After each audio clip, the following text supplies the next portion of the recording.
আলাইকুম। এই যে বন্ধুরা দেখেন, এটা হারকেন অনেক পুরাতন। আমি সুরাজপুরে আসলে অনেক পুরাতন জিনিসপাতি দেখতে পাই। আর এইখানে ছাগল রাখে, তারপরে এইভাবে গ্রাম বাংলা চিত্রগুলো আপনাদেরকে তো অনেক তুলে দিই। আবার খুব সুন্দর দেখেন, সিঁড়িও করছে পাহাড়িয়া অঞ্চলের, এইভাবে সুন্দর হয়। আর এই বড়ই গাছে আমরা অনেক বড়ই খাইছি। সুরাজপুর মানে আমার কাছে মনে হয় যে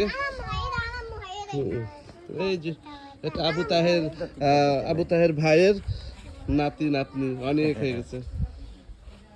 তোমার কে হয় এটা? নানা, তোমার কে হয়? এটা কে হয়? এটা তোমার কে হয়? বলো। নানা ভাই বলো, নানা ভাই।